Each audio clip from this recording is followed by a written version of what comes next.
Welcome to the Morning Track Power Hour. I am Dr. Andrew Scaff. He is Dr. Michael Worman, Esquire.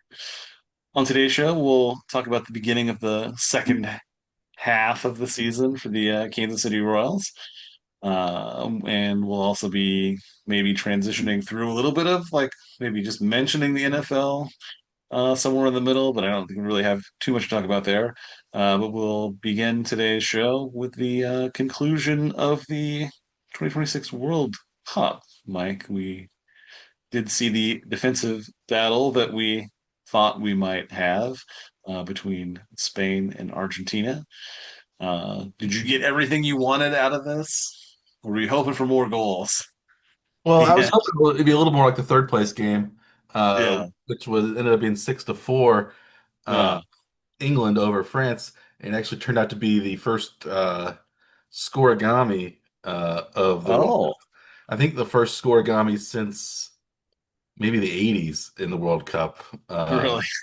Yeah, so it was um,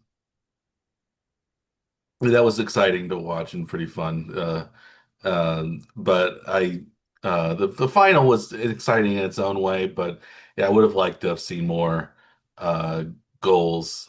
Spain was just kind of impregnable the whole time. It seemed like the only team that that actually scored a goal on them was Belgium. Uh, Yeah, and that was the team that beat the United States. We thought, and then I thought that Belgium could maybe beat Spain, but they almost made it into the extra time and over and extended the game. But when Courtois got hurt, the backup goalie for Belgium let them down and allowed their second goal in the quarterfinals. So, but yeah, Spain was never really challenged until mm, uh, the very end of extra time in the final because Argentina, I don't think had a shot on goal until maybe didn't even have a shot on goal technically. I don't think no, they no forced a shots. save. I think they had two shots at the end that one went over the goal, one went Right. side, but Yeah. um, it Yeah. was No technical shots on goal for the entire game. yeah, yeah. So it was not an offensive performance to remember for Argentina. And Lionel Messi. But Spain, yeah, was sort of the class of the tournament, at least in the terms of the way they worked defensively and they held the ball. And fortunately, they did score a goal and kept it from going into um, Okay. penalty kicks. But it was still a long and mostly uneventful final game. Yeah, I liked that third place game a lot more. Uh, Yeah. between France and England. That would have been a fun final. Um, Spain, but I think Spain was a deserving victor. They only allowed one goal, which was the fewest goals of any In the uh, whole tourney. Yeah. the Yeah. whole tournament. One goal, and that's the fewest goals of any World Cup champion team, beating their own record when they allowed two. I think they allowed a couple other teams allowed two, and they actually played one extra game too. So it was all the more impressive, and also maybe makes Cape Verde, look even more impressive that they tied Spain, the champion, and they only narrowly lost to Argentina, the runner-up. So Yeah. one of Nearly beat Argentina, right? yeah, they were up to they were they up 2-1 on Argentina, or were they or was it? Yeah. I can't remember what the order of the scoring I think uh, so. was, or 1-0 maybe. Um, yeah, it was a very some very interesting tournament. I think went off well. Did you enjoy the halftime show that was somewhat controversial? It had I wasn't really paying attention to the halftime it show. had had I heard it. had, I was in the other room when it was going on, so I it heard had it. I didn't really Muppets. see it. Yeah. Muppets were involved. Hmm. Justin Bieber, some other Yeah. Sha Madonna, Shakira. It was It was kind of the halftime show that like seemed like it would have been, the people that were upset about the NFL's halftime show for the Super Bowl. Like it was sort of like they sort of like switched them because I think a lot of the soccer fans were not terribly happy with. No, they didn't want a halftime show at all. They're also upset about the hydration Yes. breaks and things like that, which Yeah. whatever. I think in a summer tournament, like if in I don't know, maybe the hydration breaks will allow the Saudi Arabia World Cup to actually be played during the summer, rather Yeah. than in the winter time. Well, I mean, I don't want to see players like keeling over or like having everybody Yeah, like cramping up because like if it is like hot like that, then it's yeah, yeah. I mean, if you have to stop the game frequently for like to stretch out somebody who's like fallen over because they have a cramp or something, then it gets really tiresome. And they just have to add more time on anyway. yeah, yeah. So just, Um, if you just take a scheduled break and maybe you can avoid some of that, then it's worth it. yeah, I didn't think it was that big of a deal. Um, Yeah. I'm not. I guess I'm used to commercial breaks and used to pauses and Right. stuff. It's not that it's I don't I guess soccer doesn't usually have that, but it made it made the game seem a little well it added I don't know if it added anything, but it added it added a few minutes of extra time Yeah. or stoppage time to each half, uh, Right. which already is sort of an arbitrary concept and it doesn't really mean only 6 minutes are added if there's 6 minutes of stoppage time. Um, it's 6 minutes if the momentum uh, has gone away from the team that has the ball. Basically, if momentum has faded and the ball's just kind of in the middle of the field, then we can end it. But if the team has a corner kick coming up, or if they're Right. possessing the ball in the uh, you know final third of the field or something like that, they're never going to blow the whistle. Even if time runs out, they're always getting an extra chance to Yeah. try to tie the game up or take the lead or whatever. So it's um yeah, it's a little bit maddening, I think, sometimes watching the end of a soccer game, not knowing exactly how long it takes. Although you get some of that with basketball and football with so many timeouts and things like Yeah. the final minutes can really stretch on forever. Well, like Um, in the NFL, the clock actually works differently at different points in the game too. So like, mhm. if a play just runs out of bounds, like with 14 minutes left in the first quarter, then, you know, they start the clock again relatively quick. It's not necessarily on the snap like it is Yeah, inside the 5 minutes yeah, of the half.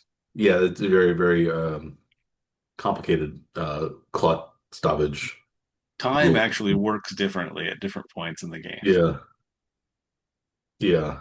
Um, NBA does that also. mhm. Yeah. And like in the NBA, like they can manipulate it, like if the ball, like they roll the ball down the court for a little ways and they don't touch it, uh, Yes. the Or clock like doesn't in the, start. the NBA, you can just advance the ball to the half line if you want If you call timeout, on a yeah, timeout. Yeah. Coming out of a yeah, timeout. Yeah. I always thought yeah, that was weird too, right? yeah. Um, Just engineered ways to like have a higher scoring or more condensed scoring at the end of the game. Yeah. But maybe one thing other to mention in that the World Cup final though, like I mean the Argentine goalkeeper had a Herculean effort to keep the game close, like keep yeah, it scoreless for eight, because he was seeing lots of shots and he had to make many saves. he had like 12 saves or something like that.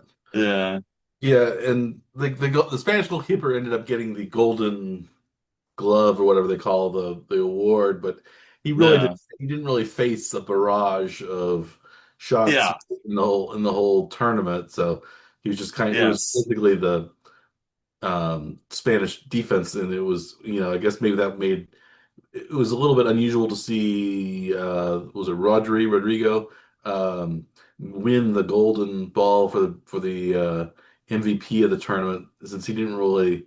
I don't think he didn't score any goals. He didn't really do a whole lot. He was just part of that team, so it seemed like it was more of a team. Yeah, I still think probably Messi should have gotten but maybe because the final game he didn't do so well, he didn't get the MVP. But I think it's good to go on the winning to be on the winning team, but it yeah, could have gone to basically anybody on the Spain's team pretty much. And yeah, Spain was just yeah, I don't know, they were able to um just figure out how to beat France, and then we're just better than everybody else. So um, yeah, it wasn't the closest. Even though it was a 1-0 game, it didn't really ever seem like Argentina was going to be able to win unless it got to penalty kicks, and that's kind of what Argentina was gunning for, I guess. yeah. Yeah, they just couldn't get shots at all. Every time they press, they'd just lose the ball almost immediately, or right. Yeah, And they just couldn't sustain anything. It was pretty stifling defense for sure. Which fits with the like the NFL's sort of adage about defense winning championships. So I mean, it really fit there yeah. too. But And then I guess Argentina did have a red card in the second half, or a second yellow card for one of the players, so they were only playing with 10 guys, so that was also yeah, made it difficult for them. But against yeah, an already stifling defense to be now short a man to finish the yeah, game. Yeah, yeah, yeah, and that was rough. we'll have to wait for four more years for the next iteration of the World Cup, which may have as many as 64 teams. Sometimes some people are saying, no, I don't know if that's too many. Um, I mean, there were notable absences this year from teams that typically make appearances in the World Cup that did not yeah, make it even with the expanded field. So yeah, you're some of the European, like Italy we mentioned, Italy, yeah, especially. as probably the biggest miss. But yeah, other countries that tend to be, we mentioned Denmark and Greece and Poland and some other Hmm. European sides, but um, they'll probably Nigeria usually makes it from the African uh, group as well. They weren't in at this time. There wasn't. Yeah, Yeah, how do they plan to open it up? Is it going to be from I don't know. like Yes, it a depends couple on. of teams from each of the different groups I or would guess organizations, or probably at least a few more teams from each of the confederations. Maybe not Oceania. I don't know because yeah, Australia used to be part of Oceania. Now they play in the Asian Federation. And it's only basically only New Zealand and a couple of really small island nations that play in the Oceania one. But maybe they'll have Tahiti or something in uh, yeah. next time. But yeah, I don't. I think they'll probably add more African sites, probably a couple more Well, Europeans, and or maybe a will couple it of just be South like American at teams. large bids that they Maybe pick maybe from that's how they'll do it. wherever? I don't know how they'll I don't know. um, do that if they do 64.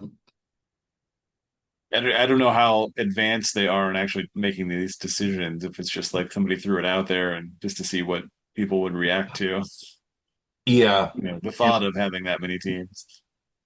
and being able to accommodate all those teams and all those people makes it more difficult for it to host. And then again, it took I guess USA hosted along with Mexico and Canada, but um, I mean, it's a lot of people just to be there because USA. I think the it's USA not could just have, the players, it's yeah, the players and the coaching staff and the training staff, and I mean and the that's a lot of fans that people that just to come. physically be there. Yeah, Yeah.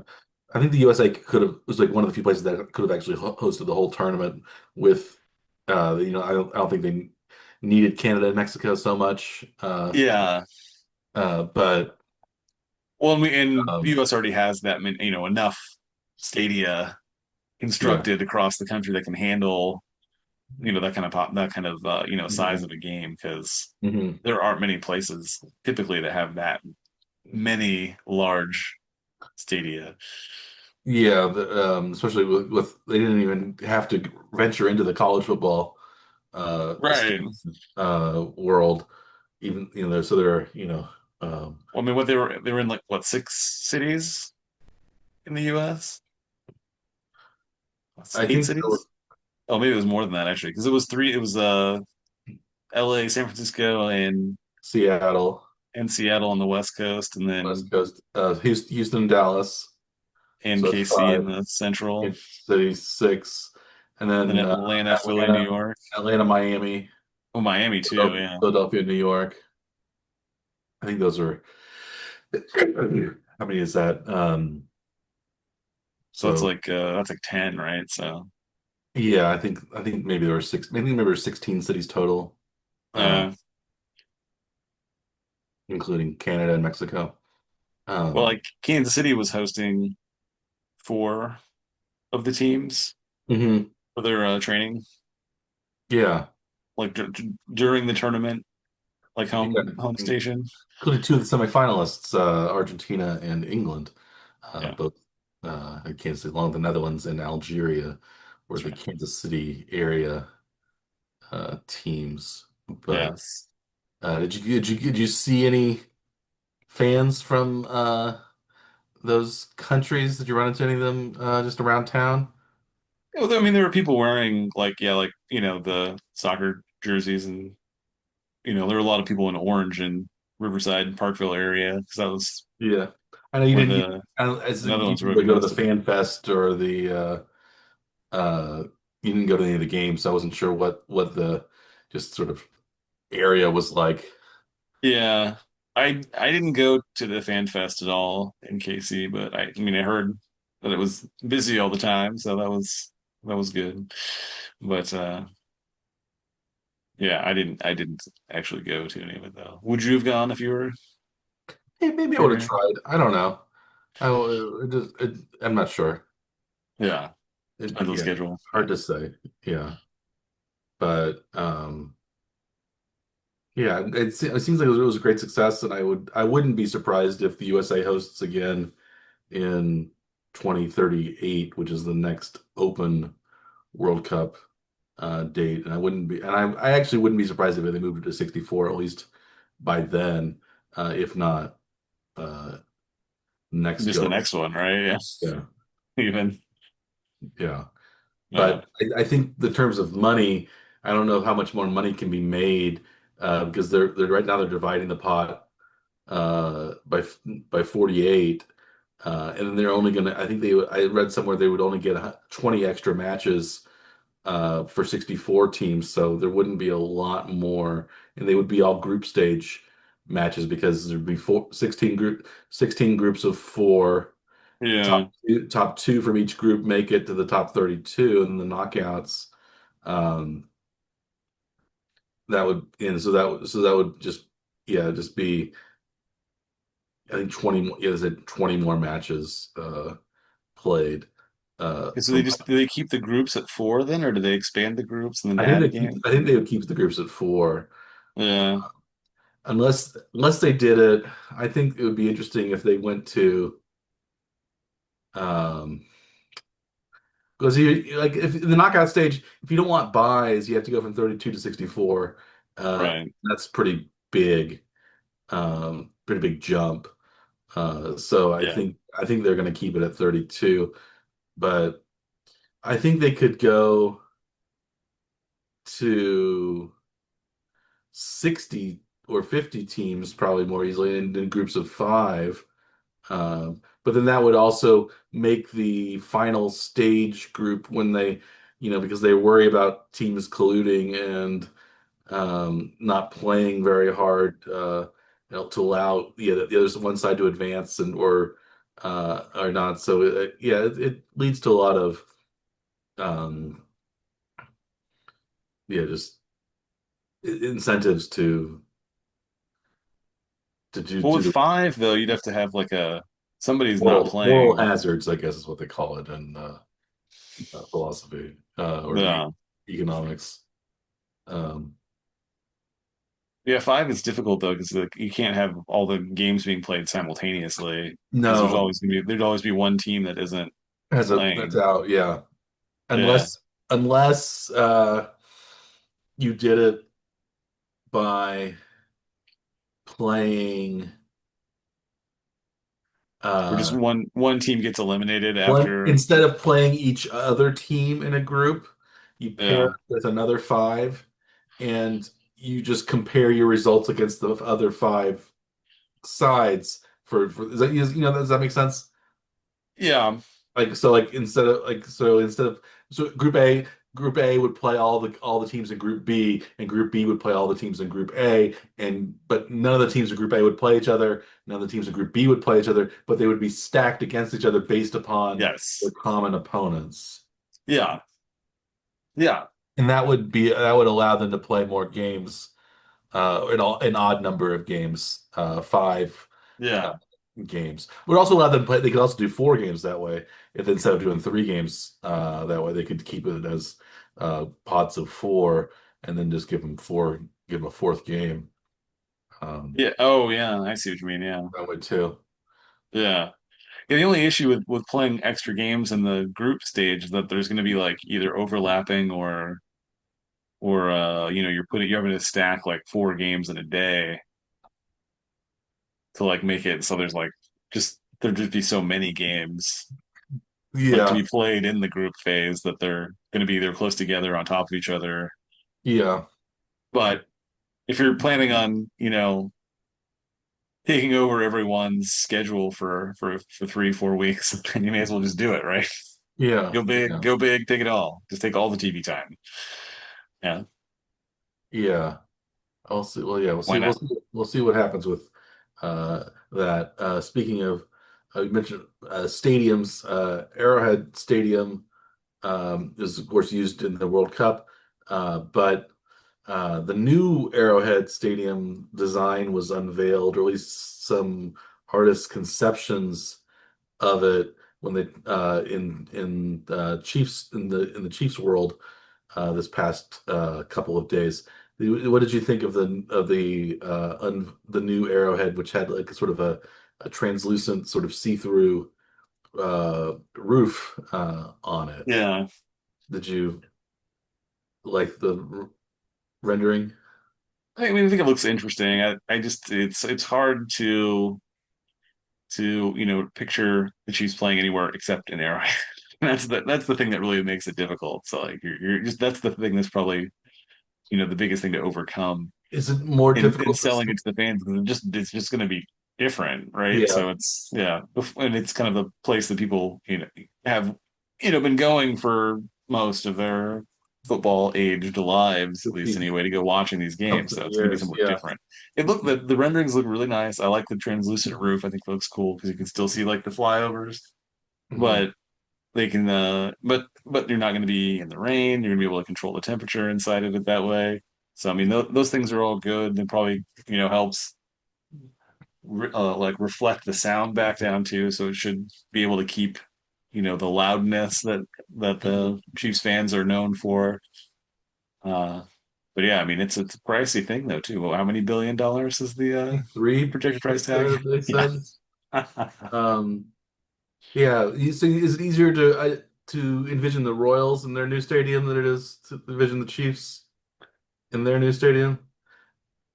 Yeah, I think so. Because I mean, we've seen like where it's supposed to be, like how it fits in the site, and like you kind of know the downtown area, to know like where it's going to actually be, where Hmm.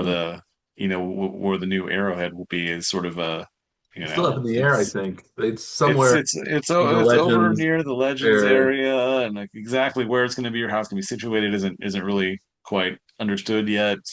But I mean, it makes more sense to have something out there for like the parking lot because Mhm. they'll still be able to do like tailgating and stuff, which is I think an expectation for all the fans there as well.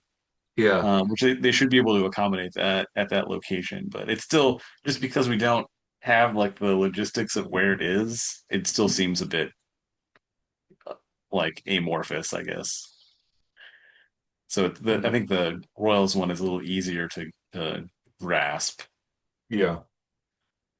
It's not just the rendering we actually know like where it is and what it's gonna look Yeah. like. Arrowhead's gonna be it's I think a little smaller, maybe 70,000 instead of 70, I think 73. It Yeah, was 78 at one point yeah, when it was built, but I think it's down to 73,000, something like that now. yeah. Uh, I think it's only gonna be 70,000 with the dome. Maybe they'll build it a little bigger. Um, but it's going to be I guess the second largest stadium out there because of the Speedway. I think holds was it hold probably 100,000. I don't know how many. Oh yeah, yeah, something like that. Yeah, because it's just like a big grandstand, really, is what it is. So, but I was thinking if you think of big stadiums in the United States, we weren't even talking about NASCAR. right, Oh, speedways and such. the Speedway's only 48. The NASCAR stadium's only 48,000. 40,000 for seating, probably. Yeah. But they do like for like concerts and stuff like that. Then you get the lawn too, so Oh, yeah. it probably is another at least that many people that can be on the lawn. Yeah. They do like the American Royal Barbecue Yeah. This is the track. competition they host there. Yeah, the track has seen a capacity decline in recent years, decreased from 64,000 seats to 48,000 seats.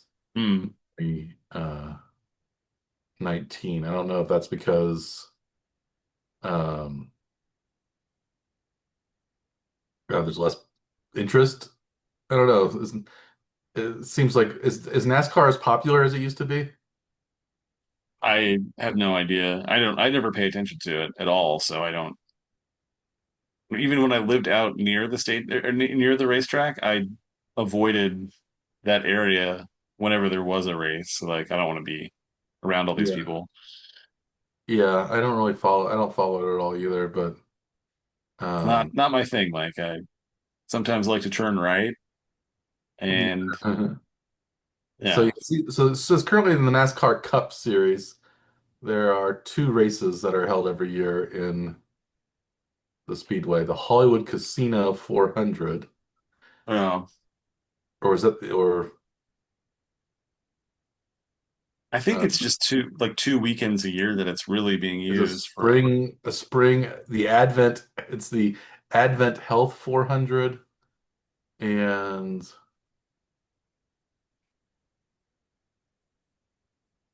maybe it's only the one. They only have I uh, think there's there used Advent to be. there's a Hollywood 400 and there's an Advent 400. Advent Health 400, I guess. So the One's way in the they did it spring. before was that they had the NASCAR stuff was on like Saturday, Sunday, and then before that there was like some kind of truck series thing that was Mhm. like the Thursday, Friday before the NASCAR event. So Mhm. there were like it was like a 4 day thing, but it was two There's a spring just race. one weekend. But now I think they've spread it out into 2 weekends. I think there's a spring race and a fall race. Yeah. Uh, But yeah, that's not my thing. I really don't have any interest in that. No. no, yeah, yeah. It's and they changed the name of there's a truck series and there's Yeah. you have IndyCar races there sometimes apparently. Uh-huh. Um, oh yeah, I don't know. Yeah. Anyway, I was just thinking some of those NASCAR stadiums used to are larger even than any NFL. Uh, Yeah. like Talladega, it was like uh holds like I don't know how many people. Oh, it's only Yeah, 80,000 now. well, some of those places they don't actually have seating that goes all the way around it though too. It's just seating on one side Well, at Talladega it a lot said of times. has a capacity of Yeah. 80,000, down from 143,000 in Hmm. 2003. So I wonder if those Hmm. NASCAR stadiums they're just not as popular as they used to be. Uh, Yeah. it seems like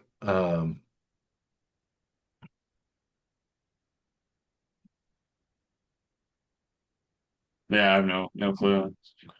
I don't know if the TV ratings have changed or if it's just according purely like the in-person so attendance.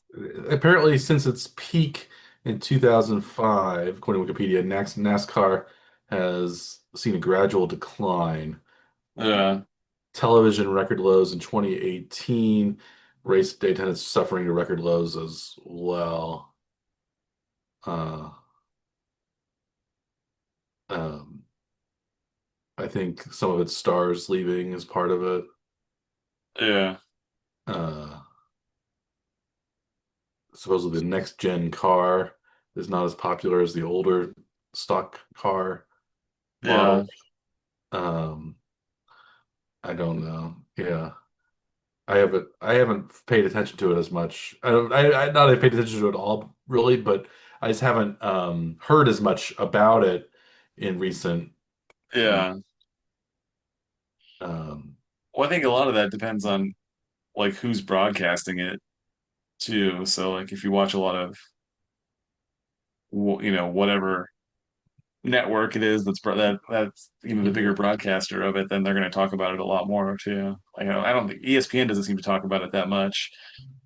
No, I think some it's also shifted more towards cable and streaming Yeah. sites rather than network TV. But yeah, it's losing fans. Well, it does seem like there have been a few like movies and stuff around F1 too, so it may be Yeah, that I that think yeah. that people may be shifting towards that. There's a lot more money in like the European Mhm. racing too. I didn't realize like how big of a deal it was there until more recently, like Lewis Oh yeah, Hamilton Formula stuff, One. and Yeah. yeah,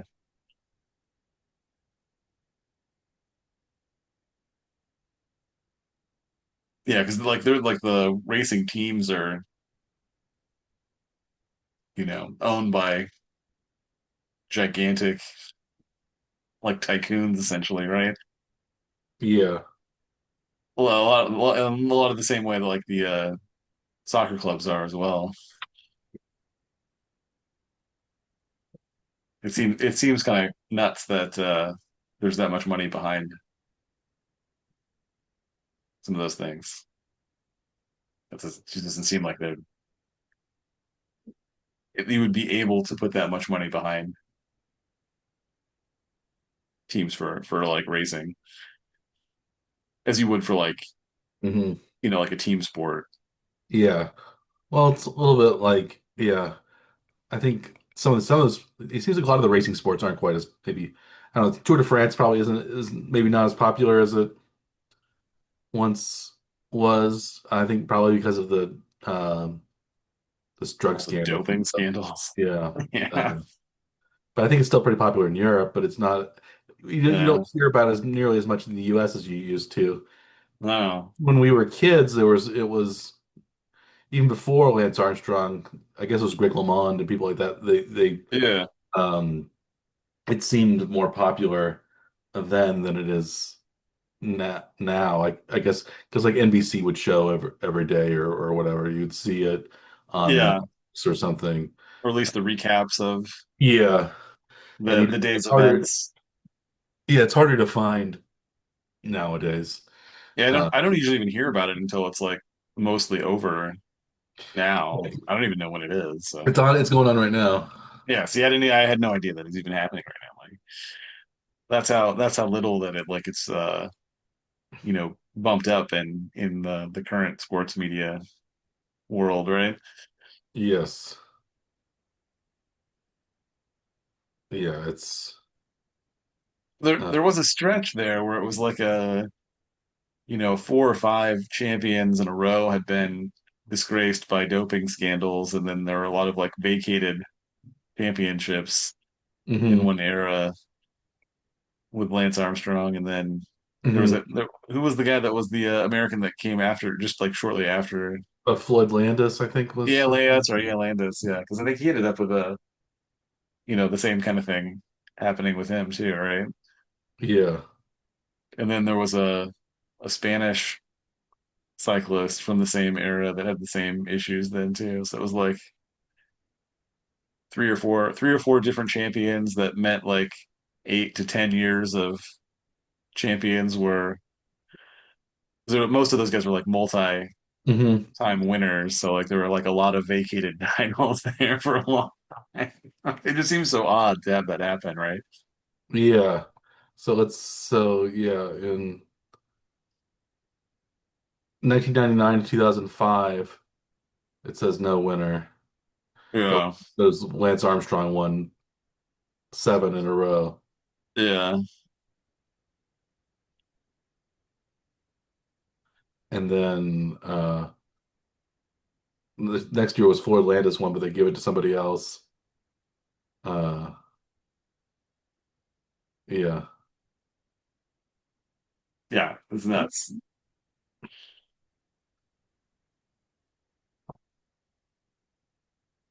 But yeah, I mean, it's hard to recover from something like that where it's like, well, what's the point of even watching it if you see a winner and then they vacate their championship after the fact? That's like, I mean, I saw him win it, so Yeah, Tadej Pogacar uh, is the current champion who is mm, possibly going to win again.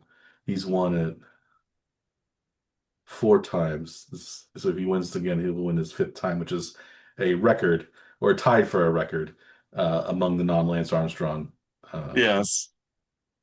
people. Does the U.S. Postal Service still sponsor the an American team? Uh, I don't know. I I just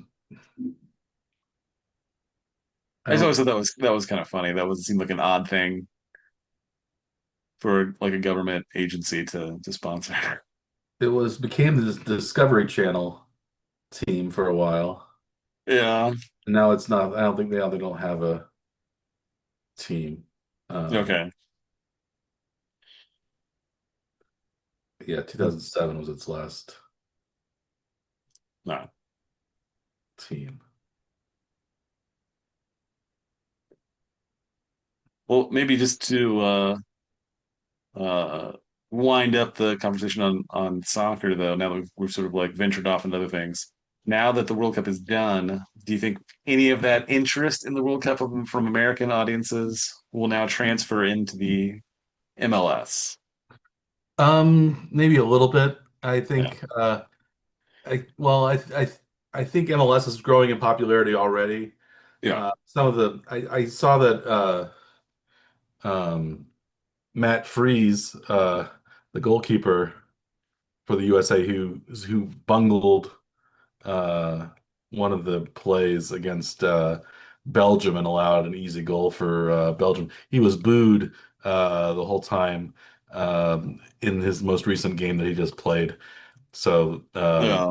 the USA fans. Well, he was on the road in Columbus. He plays for New York, but he was booed in his return, and basically not because he was playing from New York City for New York City FC, but because he committed the grave mistake in the Yeah. so um, So we're still hearing it. they're not forgive they're neither forgiving nor forgetting uh, what happened with the USA Belgium game, but yeah, they wouldn't. Yeah, apparently they just wouldn't let the mistake go. So if that's a sign of anything, it shows that maybe there is a lot of uh, fan emotion that's tied up in the MLS now. So uh, I saw that Kansas City was maybe um, in the running for Mohamed Salah, the Egyptian star who played for Liverpool most recently. Hmm. I think might be still at Liverpool. Um, Mo Salah um, um, is somebody who might end up playing. Yeah, he's still with Liverpool. Uh, he would leave Liverpool at the end of the 25-26 season, so he's not sure where he's going to go. Next, there's rumors that he's because I think Sporting KC uh, is owned partly now, maybe by an Egyptian guy. Oh, I wasn't aware of that. Um, Yeah. Yeah, yeah. Have you? Yeah. So I don't know. Maybe. Yeah, like I've kind of lost track of Sporting KC. I just haven't like paid attention to them as closely the last few years. They they had been like really competitive, like getting to the finals even like Mhm. somewhat regularly, and then they just kind of fell off. They just haven't been the same for a while, and I've Yeah, they're like one of the worst teams now, I think, in the well, league. well, they made it more difficult too because you can't really watch the games. I think the TV deal that was signed would end up being like with Apple or something. So it's like I mean I can't even watch like the local games Oh, here like easily. It's like I'm not gonna pick up an Apple subscription Apple just to TV. Watch the watch a Spurs games. bad soccer team, right? Like that's not Yeah. like I think the local team needs to be available to the local market all the time. Like there should be no restriction to it. Like if they're going to Mhm. use a streaming service, like it's got to be something that has a local TV option as well, Mhm. even if it's like simulcast. But that just makes it a lot harder. It makes even your local team be not easy Mhm. to find. Yeah. Yeah. But I guess even the Royals have been difficult with that too, where they had to change networks that went from having like a standard cable contract to something that isn't a standard cable channel. Yeah. But Yeah. It's what happened. So, should we they have no transition? choice. To the Royals? Sure. Now, so the Royals have begun their post All-Star break series. They've are they've started out pretty strong, winning 5 out of 6 in the homestand following the All-Star break. They lost tonight against. We're filming this on a Thursday rather than on a Tuesday like we do normally.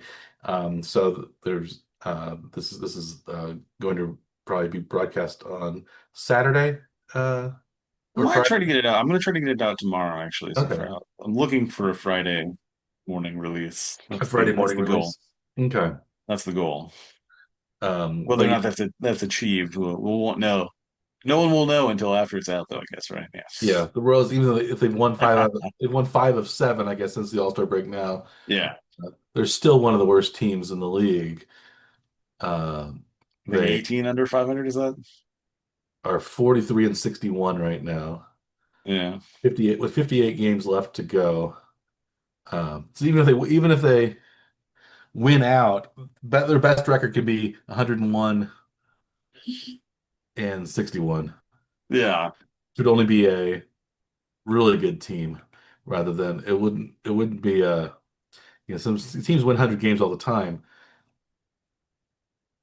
But yeah, so they'd have to win 58 straight to get to 100 Yes.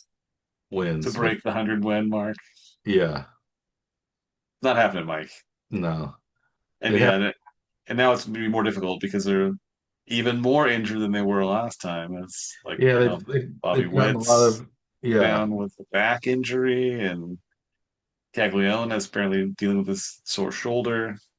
So now it's not just the pitching staff, which also had the loss of Kolek this last week, 60-day injured list. So yeah, they've got another starter, two regular everyday players. Yeah, it's getting real thin out there, Mike, for yeah, healthy Royals right now.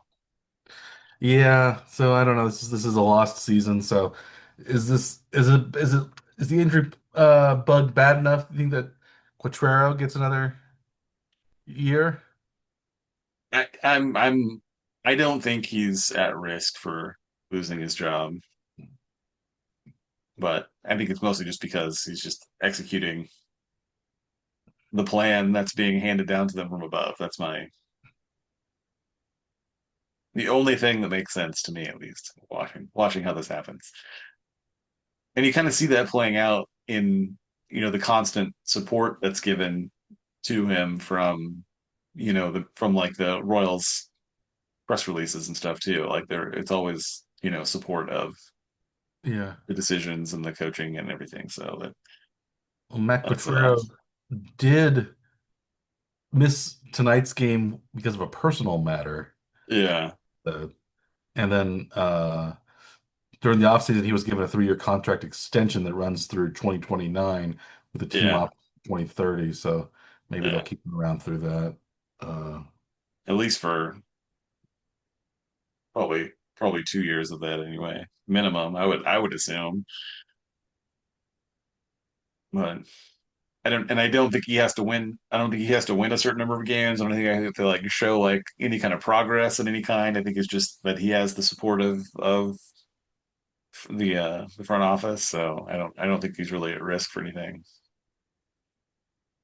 But maybe I mean even though they are struggling though, there was one good story this week though, Mike, from the Royals. Sal Perez tied George Brett's franchise home run Mhm. record. Did you see that one? Yeah, so that's impressive. 317, is that 17, yeah. the number? So he tied that in fewer seasons than it took George Brett, I believe, to hit his Yeah. home runs. So Salvi, yeah, he's the most prolific, prodigious power hitter now in Royals history, or at least will be with his next home run. Well, So he's what tied for the single season, or does he have the single season home run record outright now? I don't remember if he tied it or if he won it outright. So Soler he passed tied Baldoni's Soler. record. He tied Soler Yeah. 48. So Okay. Yeah. Moustakas hit 38 in 2017 to beat Steve Baldoni's record. And then Yeah. 2019, Soler hit 48. 2021, Salvador Perez hit 48. So Yeah. that's the tops. So he has the single season record at least tied, and then with the next home run, we'll have the career mark as well. So that would be the yeah. I mean, he would be the biggest power hitter, Hmm. right, from the Royals side. Yes. Now, just out of curiosity, Mike, can you name the number two or the number 30 Royal on the Royals home runs career home runs list? It's not So one T Brett Sal, who's oh, I number see. Oh, three, career-wise, career. who is a player with the third most Royals home runs. Hmm. Is it Mike Sweeney? It is Mike Sweeney. Yes, you are Yes. correct. Yeah. He played long enough, I think. Yes. How many did Sweeney hit? Only so yeah, it's a big drop off from 317, 197. 197. Okay. Under 200. Yeah. Yeah, that's a pretty significant drop off though Yeah. from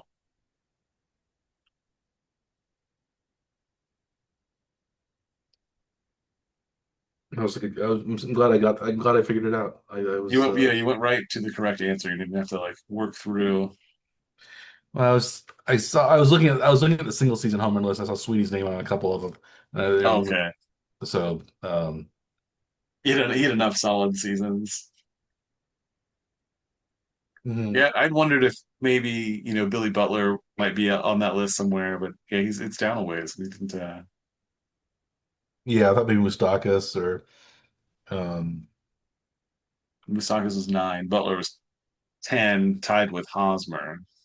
Hosmer. Okay. Yeah. But And yeah, there are a lot of people like, around the 100 mark probably.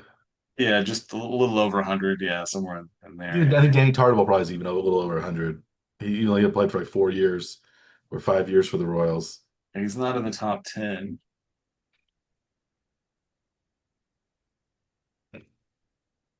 Is Hal McRae up there? Yeah, I think he was like fifth or so. Tartabull was 124, so he was just outside the top 10 with Kansas City in 5 seasons. Yeah. Yeah. Yeah, he had two seasons over 30 home runs for KC. Hmm.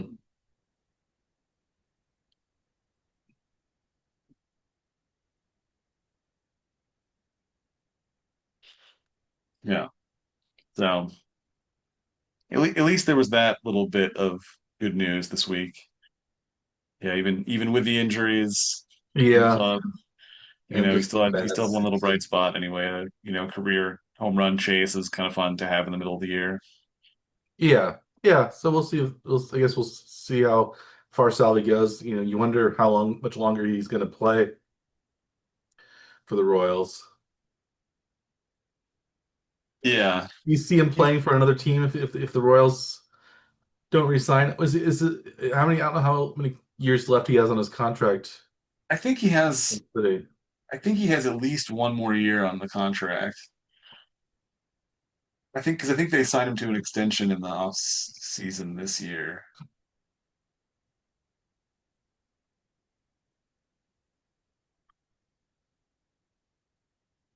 but they don't show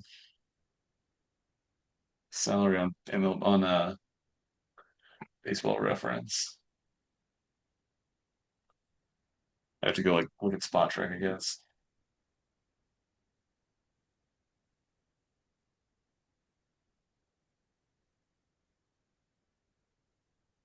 Yeah, he's got one more 2027 season he's under contract for. Yeah.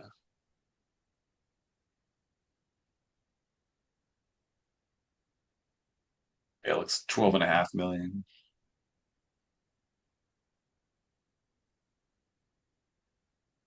Yeah. So they've got this year plus one more. Mhm. But,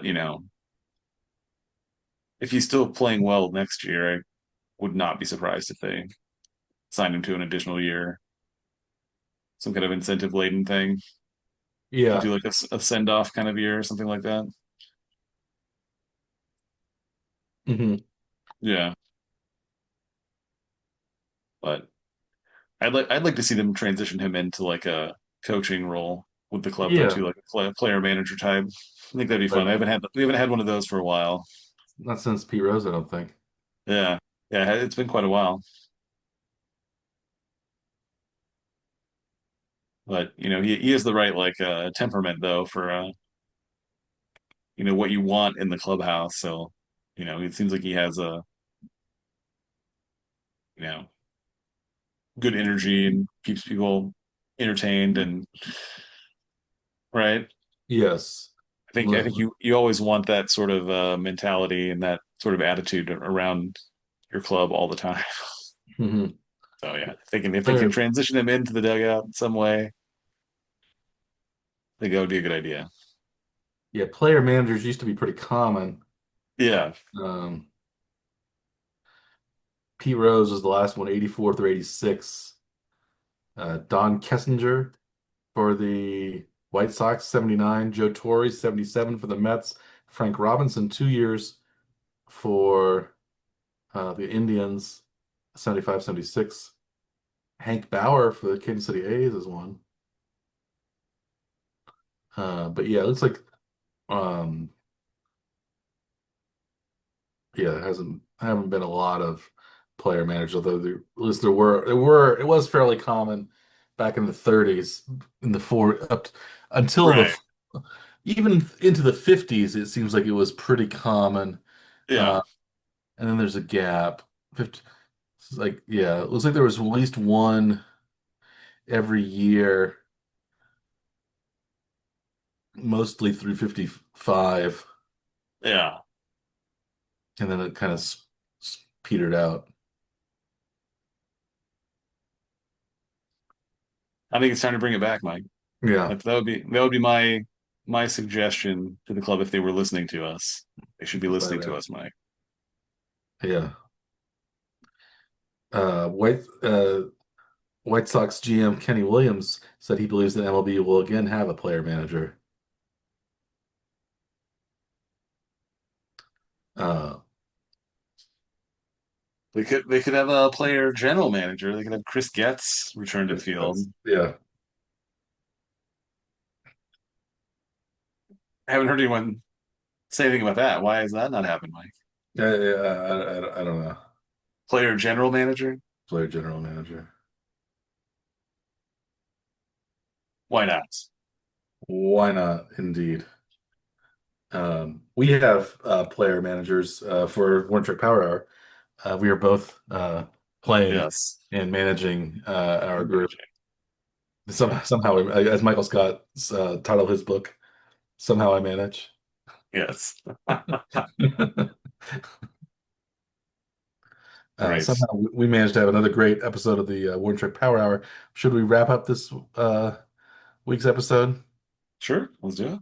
Yeah, we ended up talking about a number of sports that we don't really ever talk about on the Power Hour, including the Tour de France and NASCAR, as Niles Crane once pronounced uh, uh,